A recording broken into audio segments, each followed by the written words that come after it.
Cabinet मंत्री लक्ष्मी नारायण चौधरी ने मथुरा में आयोजित रोजगार प्रोत्साहन मेला का दीप प्रज्वलित कर शुभारंभ किया। कार्यक्रम में ब्रज प्रांत के प्रचारक हरीश और जिलाध्यक्ष मधु शर्मा सहित अन्य कार्यकर्ता मौजूद रहे। प्रोत्साहन मेला में विभिन्न स्टॉल लगे और लोगों को आत्मनिर्भर बनाने का संदेश दिया। देखें मथुरा से अजीत चौहान और गोपाल ठाकुर की रिपोर्ट। जिस तरीके से यहाँ पर एक रोजगार प्रोत्साहन मेला का आयोजन किया गया है, तो हम अपने यहाँ पे एक दुकान लगाई गई है, इनसे जानते हैं कि ये क्या लेकर के यहाँ पे ये मेला का आयोजन किया गया है। जी जानते हैं भाई साहब से। भाई साहब क्या नाम है आपका? जी मेरा नाम सिकंदर सिंह है। जी यहाँ कहाँ से आए हैं आप? जी मैं यहीं मथुरा का ही रहने वाला हूँ। तो किस तरीके का आयोजन किया गया? जैसे रोजगार प्रोत्साहन मेला को लेकर आपने ये स्टॉल लगाया है, तो किस तरीके से थोड़ा सा आप संदेश देना चाहते हैं और लोगों को थोड़ा बताएं। देखिए मेरा संदेश जनमानस के लिए यही है कि हम लोग जो, वैसे मैं आपको बता दूं कि मैं एक कंपनी सेक्रेटरी हूँ। कंपनी सेक्रेटरी की पढ़ाई पूरी करने के बाद मैंने अपना ये स्टार्टअप स्टार्ट किया है। ऐसा नहीं है कि जब मैं वहाँ दिल्ली में था, जब मेरी पढ़ाई पूरी हुई थी तो मुझे अच्छा जॉब ऑफ़र था, मुझे 40,000 रुपये वहाँ जॉब ऑफ़र, जब मैं फ्रेशर था तो मुझे ऑफ़र किया गया था। लेकिन अपने शुरू से मन में एक बात थी कि अपना काम करना है, किसी दूसरे के लिए काम नहीं करना है। क्योंकि कुछ समय बाद क्या होता है कि जब आप जॉब करते रहते हैं तो बहुत सारी परेशानियाँ होती है। हालांकि ऐसी बात नहीं है कि काम में कोई परेशानी नहीं होती है, काम में भी बहुत परेशानियाँ होती हैं, पर शुरू से दिमाग में ये था कि हमें अपना ही काम स्टार्ट करना है। तो उसके बाद हमने अपना स्टार्टअप स्टार्ट किया है आर्टोनॉट स्ट्रीट प्राइवेट लिमिटेड, जो कि स्कल्पचर का काम करता है, म्यूरल का काम करता है, मेटल स्क्रैप के प्रोडक्ट हम लोग बनाते हैं।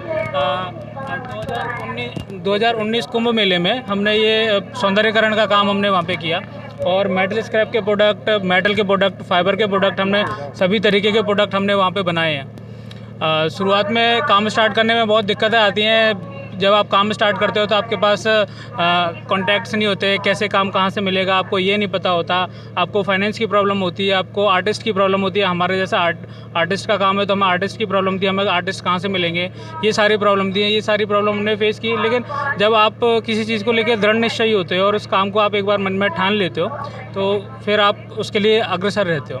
तो आप क्या संदेश देना चाहते हैं कि जिस तरीके से आपने जॉब को छोड़ करके ये अपना स्वरोजगार स्टार्ट किया है, तो इसके बारे में क्या संदेश देना चाहते हैं कि और लोग कैसे आत्मनिर्भर बन सकते हैं? देखिए मेरा सभी लोगों के लिए यही संदेश है, कोई काम छोटा बड़ा नहीं होता। और देश में हमारे में अभी आप देख रहे हैं जैसे जो सरकार है जो रोज़गार पर विशेष ध्यान दे रही है, लेकिन देश की जनसंख्या बहुत अत्यधिक होने की वजह से सभी को सरकार रोज़गार नहीं दे सकती है। तो हम लोगों को खुद से अपने लिए खड़ा होना पड़ेगा। हमें सरकार को ब्लेम नहीं करना कि सरकार हमारे लिए रोज़गार नहीं दे रही, सरकार हमारे लिए ये काम नहीं कर रही, सरकार हमारे लिए वो काम नहीं कर रही। जब तक हम अपने लिए स्टैंड नहीं लेंगे, हमारे लिए सरकार स्टैंड नहीं लेगी। तो इसलिए मेरा सभी से यही आग्रह है कि आप चाहे कोई भी काम करिए, चाहे छोटा काम करिए, चाहे कोई बड़ा काम करिए, कोई काम छोटा बड़ा नहीं है। हो सकता है इनिशियल स्टेज पर जब आपने काम स्टार्ट किया हो तो वो छोटा हो सकता है, मतलब एक फाइनेंस की दृष्टि से देखा जाए तो वैसे कोई काम छोटा बड़ा नहीं है। लेकिन आप जब उसको स्टार्ट करोगे और निरंतर मेहनत करोगे तो उस काम में आप हमेशा ही अग्रणी रहोगे।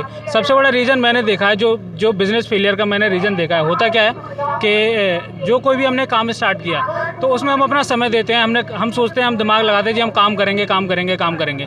हमने अपना काम स्टार्ट किया, हमें अपना समय दिया, हमने अपना पैसा काम को दिया। लेकिन होता क्या है कि जब एक स्टेज आती है, जब एक समय होता है काम को स्टैंड होने में, तो वो समय उसको पूरा नहीं दे पाते हैं। महीने, 2 महीने, 6 महीने, 1 साल हमने काम किया, फिर ऐसा लगता है यार इससे तो काम मेरे रिटर्न ही नहीं मिल रही है, मुझे पैसे की प्राप्ति नहीं हो रही। वही फेज़ होता है हमें आगे बढ़ने का, और वही फेज़ है वहाँ से लौट के आप बैकफुट पे आ जाते हो। तो ये काम हमें आगे बढ़ना चाहिए। उसके लिए मेरा संदेश ये है कि जहाँ पे आपको मुश्किलें आए ना, आपको मुश्किल से आगे बढ़ना है। उसके ये नहीं कि मुश्किलों से आप घबरा जाओ और पीछे आ जाओ, मुश्किलों से आप आगे बढ़िए और निश्चित ही आपके सफलता आपके एक दिन आपके कदम जरूर चूमेगी। तो जिस तरीके से अभी भाई साहब ने बताया कि वो कैसे स्वरोजगार बने, तो एक संदेश अभी जानते हैं बहन जी से कि उनका क्या मानना है इसको लेकर। जी क्या नाम है आपका? मेरा नाम माला शर्मा है। जी, तो आप जैसे आपने ये स्टॉल लगाया है, इसको लेकर क्या संदेश देना चाहते हैं आम लोगों को, जिस तरीके से कि वो इस चीज़ के पीछे पड़े हुए हैं कि हमें जॉब चाहिए, सरकार रोज़गार नहीं निकाले, तो उसको क्या संदेश देना चाहते हैं आप अपने? रोज़गार तो आपके सामने ही होता है, बस उसको पहचानने की ज़रूरत होती है।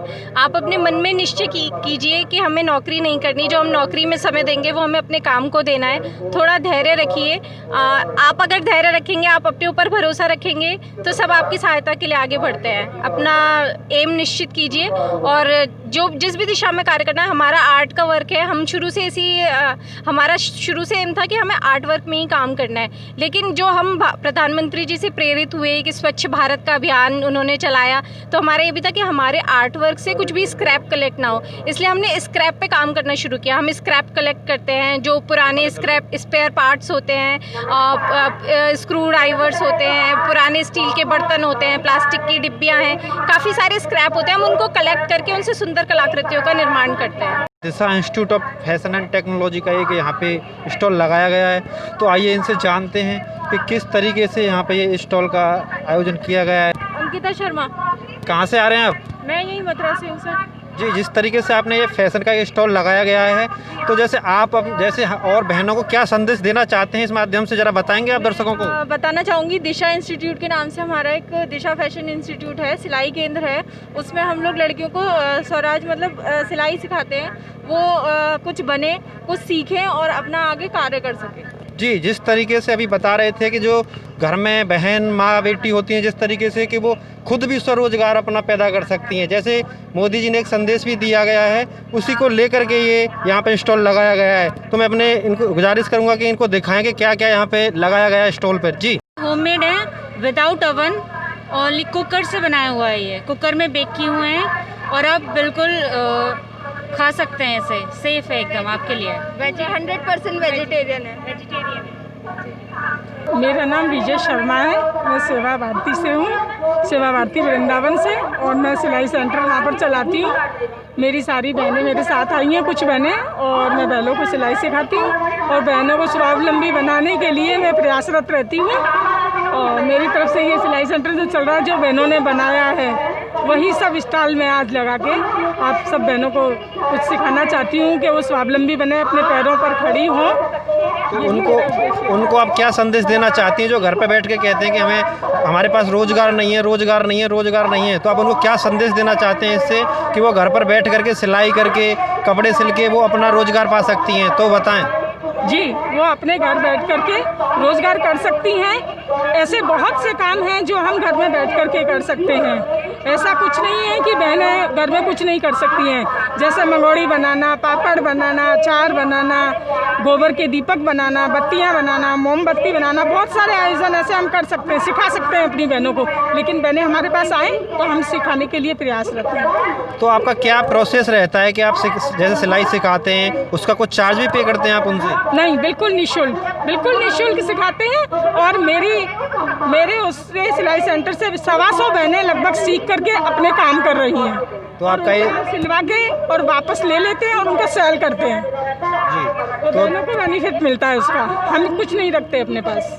जी, जिस तरीके से आप सुन रहे थे कि सिलाई करके अपने घर का लालन पालन भी कर सकते हैं और स्वरोजगार बन सकते हैं, जिस तरीके से मोदी जी ने एक संदेश दिया है, आत्मनिर्भर भारत बनने के लिए कोई भी कुछ भी कार्य कर सकता है, कोई छोटा बड़ा नहीं होता। वही उसी माध्यम से बहन जी ने हमारे सामने अभी रखा कि सिलाई सिखा करके ये स्वरोजगार प्रदान कर रहे हैं। हम आए हैं स्मार्ट हेल्थ केयर में, तो जानते हैं कि इनसे कि ये क्या मशीन है, किस तरीके से कार्य करती है, जानते हैं। जी, क्या नाम है आपका? मेरा नाम है SB शर्मा सर, और मैं वृंदावन से हूँ।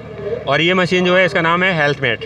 ये जो है 10 मिनट के अंदर 5 किलोमीटर टहलने के बराबर बॉडी में चेंज करती है। 50 तरह से इसमें एक्सरसाइज कर सकते हैं, योगा कर सकते हैं, ध्यान कर सकते हैं, और फिटनेस के लिए ये बेहतर है। जिन लोगों के कमर में दर्द है, घुटनों में दर्द है, जिन लोगों को परेशानी होती है चलने फिरने में, वो सारा ये इस मशीन से वर्कआउट हो जाता है। इसमें रोज़गार के लिए ये है कि अगर कोई सज्जन या कोई रोज़गार लाभार्थी इसको लगाते हैं तो पूरे सेटअप को लगा के वो मसाज थेरेपी का सेंटर अपना चालू कर सकते हैं और अपना स्वयं का रोज़गार कर सकते हैं। जिस तरीके से प्रधानमंत्री जी ने कहा है कि आत्मनिर्भर बनने के लिए इंसान कुछ भी कर सकता है, जिस तरीके से उस माध्यम के लिए यहाँ पे मेला का आयोजन किया गया है और यहाँ दर्शा रहे हैं कि किस तरीके से इंसान अपने घर में एक जो सिस्टम होता है उस तरीके से कर सकते हैं। तो ऐसे ही यहाँ पे एक ये हेल्थ केयर का लगाया गया है। तो और जानते हैं किस तरीके का आयोजन और किस किस प्रकार की मशीन यहाँ लाई गई हैं। जी, हमारे पास जो है सर मसाज बेड है, मसाज चेयर है, और क्रॉस ट्रेनर है, ट्रेडमिल है। इसके अलावा छोटे छोटे बहुत सारे ऐसे यंत्र हैं जिनसे हम अपनी स्वयं की मसाज कर सकते हैं, दूसरों की मसाज कर सकते हैं। और युवा लोग जो हैं, आज की उभरती हुई पीढ़ी परिक्रमा मार्ग में अपने मोहल्लों में लोगों की हेल्थ अवेयरनेस के लिए काम कर सकते हैं। जो बुजुर्ग लोग हैं उनकी सेवा करते हुए और उनसे सेवा करते हुए उनके कष्टों को दूर कर सकते हैं। घुटनों का दर्द है, कमर का दर्द है, ये सारा दूर करके उनसे पैसा कमा के एक अच्छा रोज़गार जनरेट कर सकते हैं। स्वयंसेवक संघ के द्वारा ये स्वरोजगार मेला लगाया गया है। हमारे बहुत से प्रगल्भ हैं, उनमें से एक प्रगल्भ स्वरोजगार का भी है। ये स्वरोजगार मेला जो आज लगा है, इसमें मैंने स्वयं भी इसके बारे में जानकारी की। एक व्यक्ति अपने दैनिक क्रिया करने के बाद भी कम से कम 1000 रुपये रोज कमा सकता है। ये स्वरोजगार मेला ब्रजभूमि के लिए एक मील का पत्थर साबित होगा। भारतवर्ष नहीं, पूरी दुनिया में कोई ऐसा देश नहीं जो अपने समस्त व्यक्तियों को नौकरी दे सके। हमारी भारतीय संस्कृति जो थी, उसमें ऐसा सामाजिक ताना बाना हमारा था कि प्रत्येक व्यक्ति को रोजगार होता था और स्वरोजगार होता था। इसलिए आज पुनः भारतीय संस्कृति के जागृत करते हुए स्वरोजगार की जो व्यवस्था है, उसके बारे में प्रचार प्रसार के लिए आज ये स्वरोजगार मेला लगा है। निश्चित रूप से ब्रजभूमि में ये एक बहुत ही शुभ कार्य और बड़ा पवित्र कार्य आज संघ के द्वारा किया जा रहा है। मुझे पूरा भरोसा है कि हमारे समस्त ब्रजवासी इससे शिक्षा ग्रहण करेंगे और बेरोजगारी की समस्या समाप्त करके स्वरोजगार की तरफ बढ़ेंगे।